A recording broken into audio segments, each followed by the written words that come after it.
मैं हूं विशाल आजम और आप देख रहे हैं खास बात इंडिया। सबसे पहले नजर डालेंगे सुर्खियों पर। गुजरात के वडोदरा की एक केमिकल फैक्ट्री में धमाके के बाद लगी भयानक आग, मुतअद्दिद अफराद के जख्मी होने की खबर। 10 किलोमीटर तक धमाके की सुनी गई आवाज। बचाव व राहत काम जारी।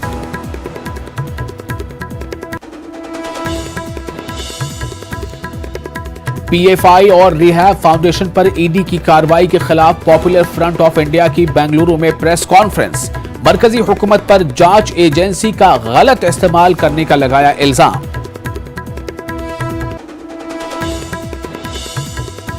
असम की वजीर आला हेमंत बिस्वा शर्मा का मुसलमानों के ताल्लुक से एक और अजीब व गरीब बयान। कहा, कोई भी मुस्लिम मर्द 3 खवातीन से नहीं कर सकता है शादी। मुस्लिम खातीन के लिए जायदाद में बराबर के हुकूक की वकालत की।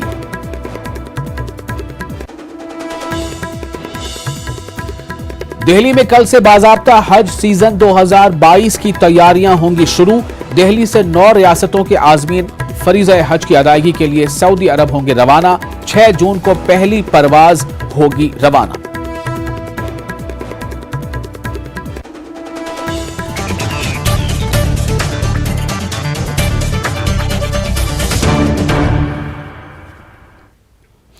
और अब खबरें तफसील से। पीएफआई और रिहैब फाउंडेशन पर ईडी ने बड़ी कार्रवाई की है। मनी लॉन्ड्रिंग मामले में ईडी ने पॉपुलर फ्रंट ऑफ इंडिया और रिहैब इंडिया फाउंडेशन के 23 बैंक खातों को कुर्क कर लिया है। इस बारे में एक रिपोर्ट देखिए।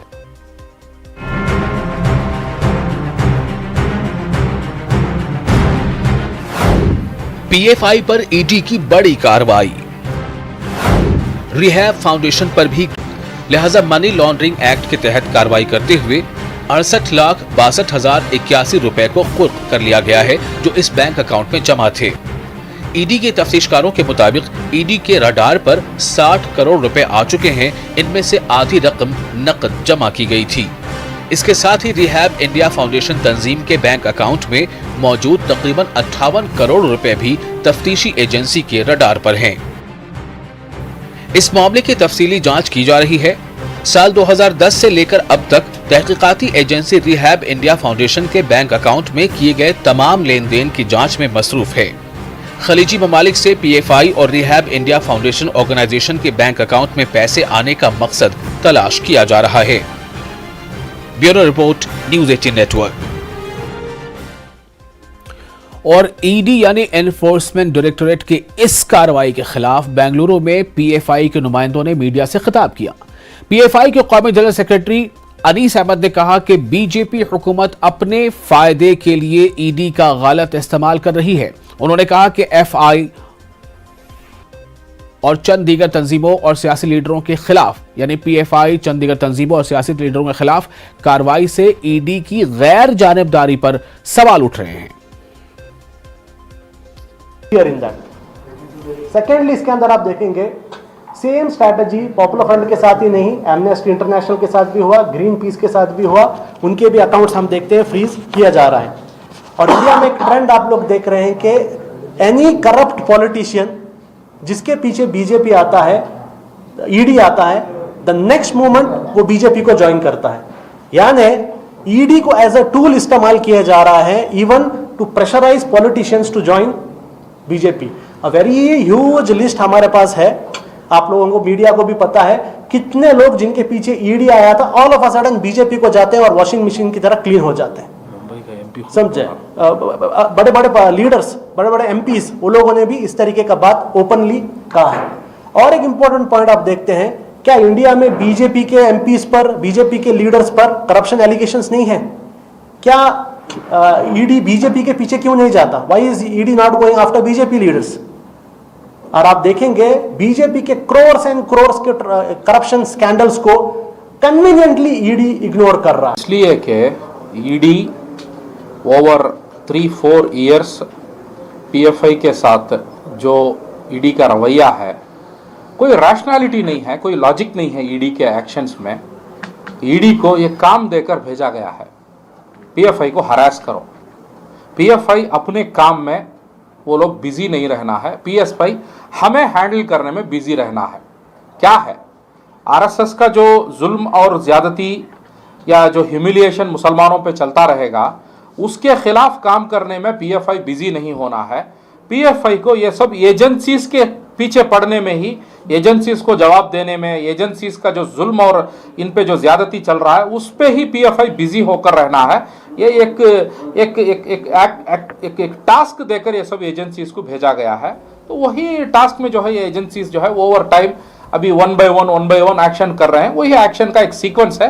तो ये एक्शन आज आगे बढ़ते असम के वजीर आला हेमंत बिस्वा शर्मा का कहना है कि मुसलमान 3 शादियां करने से बाज आए।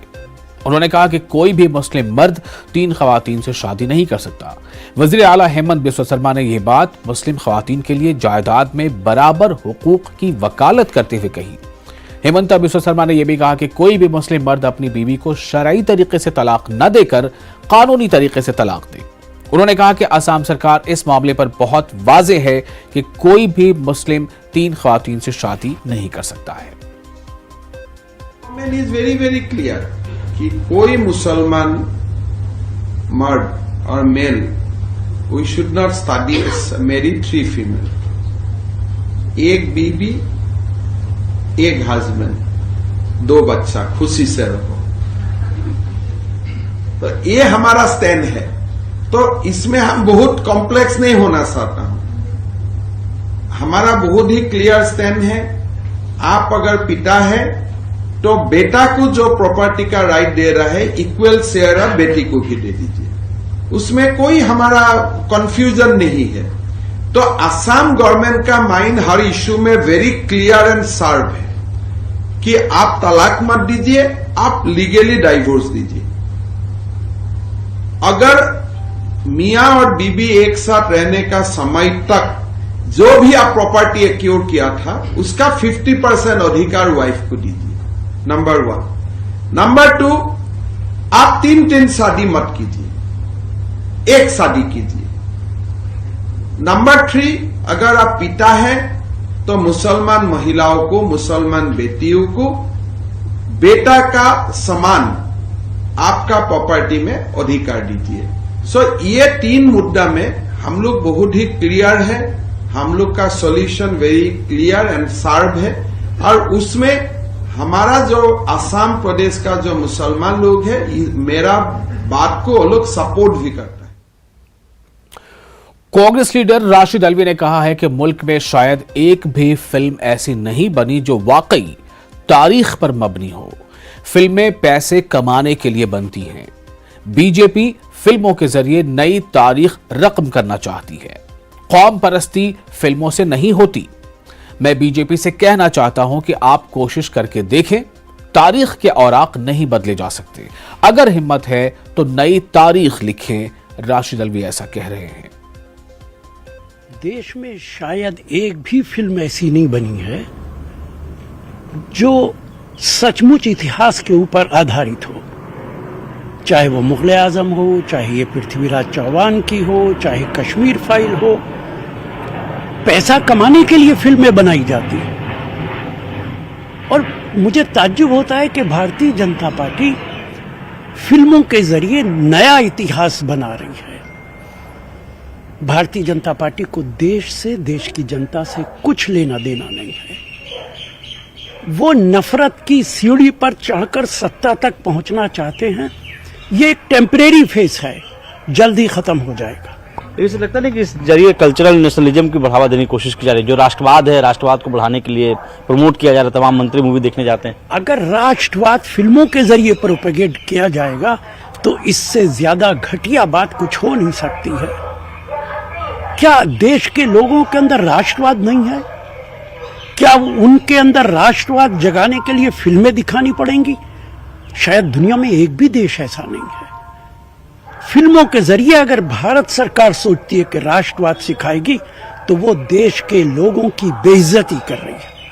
सर, जिस तरह से अक्षय कुमार ने भी कहा था कि पिछली बार जो मूवी बनी है उस पर पहले किताबों की अगर बात करें तो देश के राजाओं के बारे में कम लिखा गया, जो आक्रांताओं थे उनके बारे में ज्यादा बताया गया। जमीयत उलमा हिंद के सेक्रेटरी नियाज फारूकी ने कहा है कि तमाम बादशाहों ने तारीखें लिखवाई आखिर हिंदू राजाओं ने क्यों नहीं लिखवाए? इसके लिए जिम्मेदार मुसलमान नहीं है। देखिए, जब भी कोई हुकूमत कायम होती है या कोई बादशाह होता है, हर जमाने में और हर मजहब में और हर कौम के अंदर वो बादशाह अपनी अपनी तारीख लिखाने की कोशिश करता है। तो आप देखेंगे बाबरनामा भी देखेंगे, आप तो की जहांगीरी भी देखेंगे और आप आलमगीरी भी देखेंगे, और हर जमाने में हर बादशाह ने अपनी हुकूमत के बारे में उसने तारीख लिखी और अपने कामयाबियों को उसने जाहिर किया और बहुत सी अपने जो जवाबात दिए। और जज जो है वो तारीख करती है, 100 साल के बाद, 1000 साल के बाद पता चलता है कि ये बात सही है या गलत है। वहीं मौलाना साजिद रशीदी का कहना है कि आज सच की तारीख लिखने की जरूरत है और हकीकी तारीख पढ़ने की जरूरत है। तनाजा पैदा करने वालों को बताना चाहिए कि मुल्क में कितने बुद्ध मजहब और जैन मजहब के मनादिर यानी मंदिर तोड़े गए। तस्वीर का दूसरा रुख सभी के सामने आना जरूरी है।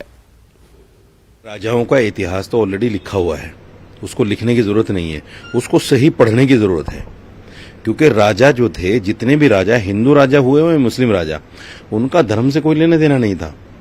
आज जो धर्म से जोड़कर मुगलों को देखा जा रहा है, उनका धर्म से कोई भी लेना। आप हिंदू राजाओं की हिस्ट्री देखिए, उन्होंने कितने मंदिरों को तोड़ा है, कितनी मूर्तियों को लूटा है, हीरे जवाहरात को लूटा है।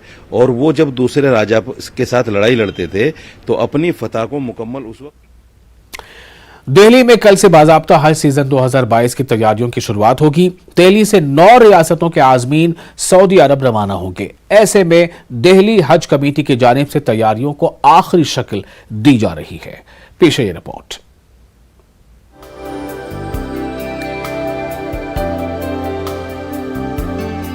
दिल्ली के रामलीला मैदान में आज़मीन के लिए लगाया गया ये वही कैंप है जहां पर कल से आज़मीन की आमद का सिलसिला शुरू होगा और RT-PCR की शुरुआत होगी। दरअसल 72 घंटे पहले RT-PCR टेस्ट होना जरूरी है। इसके लिए लैब से लेकर सैंपल कलेक्शन समेत तमाम सहूलतें कैंप में ही आज़मीन को मिलेंगी।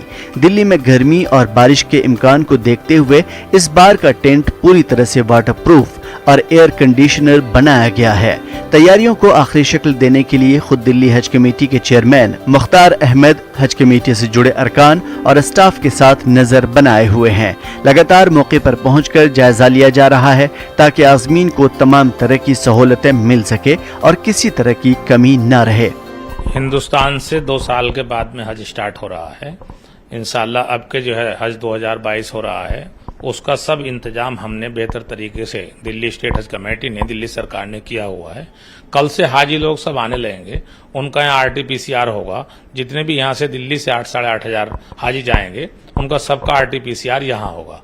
हमने इंतजाम किया हुआ है बेहतर तरीके से उनके रहने के लिए। मान लो जो लोग आएंगे, AC टेंट व्यवस्था की हुई है वाटर प्रूफिंग लगवाने के बाद में। और डॉक्टर यहाँ टीम बैठी हुई है, RT-PCR कर रही है उनका सब यहाँ से करवाने के बाद वो अपलोड होगा। उसके बाद में सब हाजी, मान लो हमने बसों का इंतजाम किया हुआ है, यहाँ से हाजियों को बस में बिठा के परसों को जो 6 तारीख में फ्लाइट है मॉर्निंग में, इंशाल्लाह यहाँ से सबको भेजा जाएगा।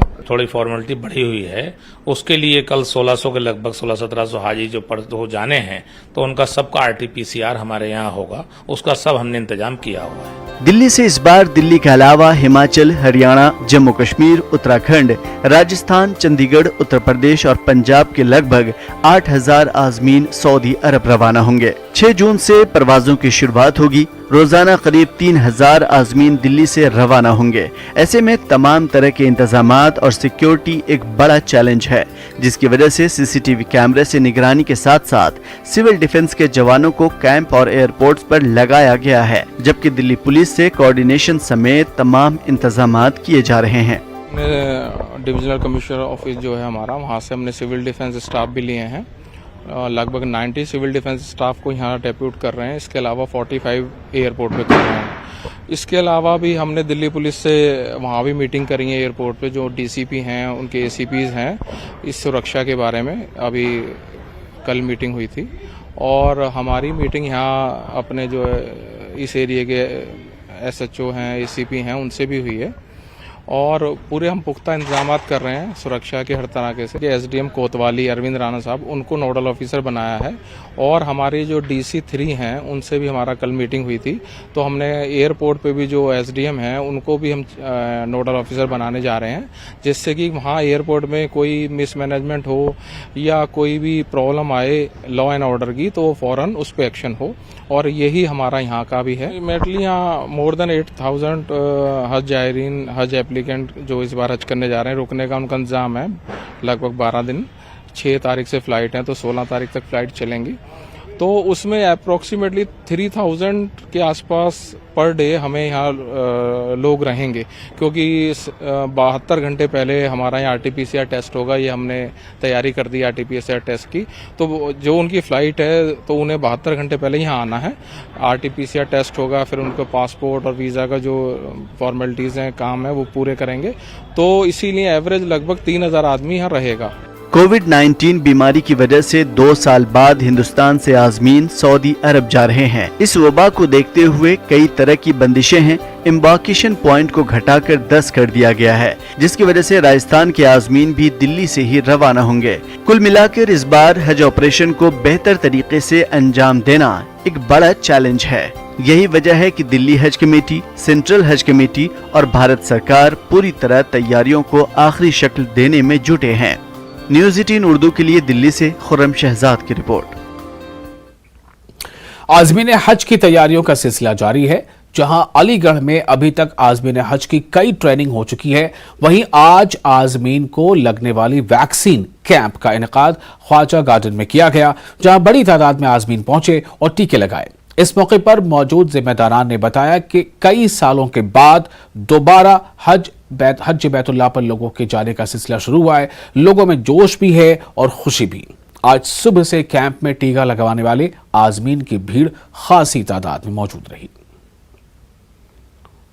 की ट्रेनिंग है, आज उनका वैक्सीनेशन हुआ है। ठीक है, उनके लिए जो हमारे इंडियन गवर्नमेंट ने जो बैगेज का डिस्ट्रीब्यूशन का रखा है, तो वो भी आज प्रोग्राम रखा गया है। सब हाजियों को 2-2 बैग डिस्ट्रीब्यूट किए जा रहे हैं, उनके वैक्सीनेशन किए जा रहे हैं, उनको ट्रेंड किया जा चुका है। इससे पहले 3-4 ट्रेनिंग हो चुकी है। जो हज पे ज़ियारत करने जा रहे हैं हाजी, उनके लिए वैक्सीनेशन होता है, जो कि हर साल गवर्नमेंट ऑफ इंडिया की तरफ से ज़रूरी है। इसके बिना किसी भी हाजी को अलाउड नहीं किया जाता। इस वैक्सीन में पोलियो वैक्सीन दी जाती है और मेनिंजाइटिस की दी जाती है। हर हाजी को वैक्सीनेशन कराना। हज तरबियत के साथ सऊदी हुकूमत की शराइत के मुताबिक सफर हज से कबल आज़मीन को कुछ टीके लगवाने लाजमी हैं।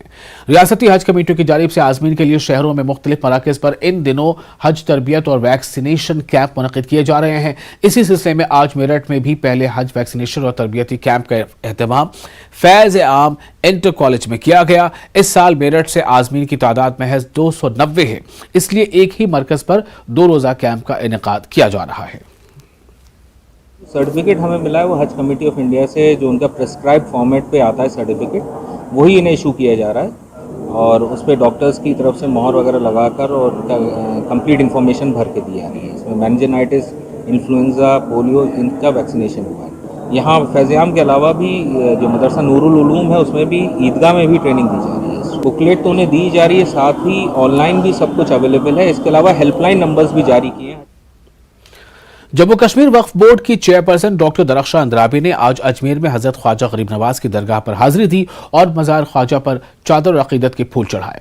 दरख्शां अंद्राबी ने जम्मू कश्मीर वक्फ बोर्ड के चेयरपर्सन का ओहदा संभालने के बाद पहली बार अजमेर दरगाह पर हाजिरी दी है।